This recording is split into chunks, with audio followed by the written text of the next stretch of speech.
Hi everyone and welcome back. Today's video is going to be something a little different. I'm going to show you how I make these glitter and vinyl macarons.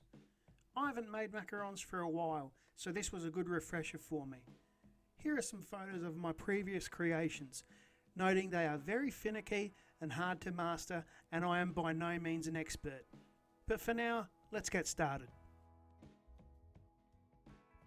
In a large mixing bowl, I sift 60 grams of almond flour, 1 tablespoon of cocoa powder and 120 grams of icing sugar through a sieve, and then set it aside.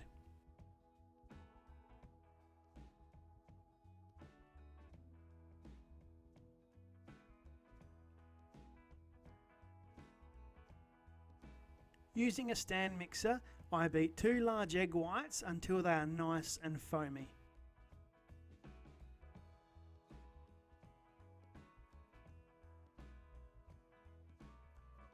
The egg whites are looking nice and foamy, so now I add in a 1/4 teaspoon of cream of tartar to help stabilise the meringue.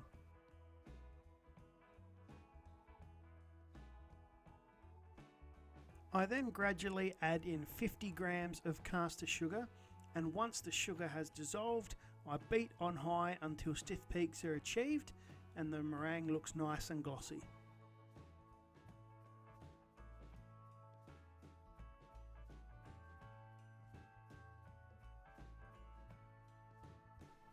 The meringue is almost ready. I finish it off by adding a splash of vanilla extract for extra flavour, and to achieve the vinyl look I add Americolor black gel food colouring.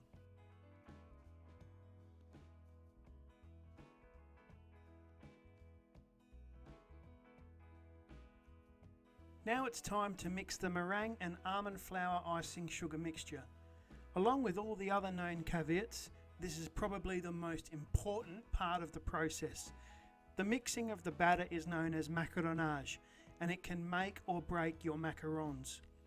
You want to fold in all the ingredients until the batter flows off your spatula like hot lava or a long ribbon. It's also known as the ribbon stage. I like to fold around the bowl and run my spatula through the centre.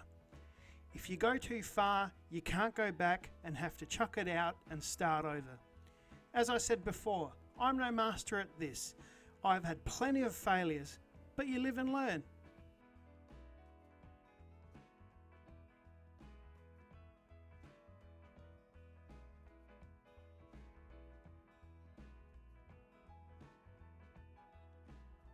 I have mixed to the point where I thought was okay, but looking back, I probably could have given this a couple more turns to knock out some more of the air in the meringue.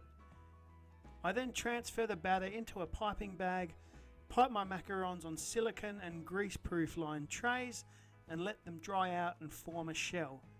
When you touch the batter and your finger comes off clean, it's ready for the oven. I bake these for 20 minutes at 160 degrees Celsius or 320 degrees Fahrenheit. Here's what they look like before going into the oven. I'm not going to show you how they came out, as some had cracked tops and were lopsided, and also to save myself from embarrassment.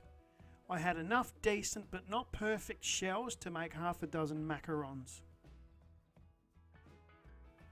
To fill my macarons, I made a white chocolate ganache using 2:1 chocolate to heavy cream ratio. I microwaved until the chocolate was melted and then refrigerated this overnight.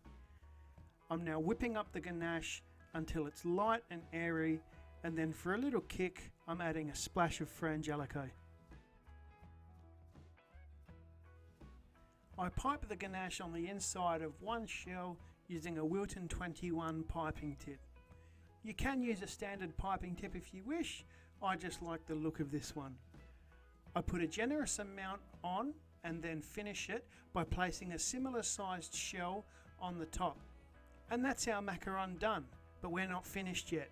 We need glitter. So what I do is roll the macarons in edible gold heart and silver star edible glitter, and also sprinkle some on a ganache I piped on the top of some of the macarons. Here is the final product. They aren't perfect, but they taste amazing. I hope to make some chili macarons in the future.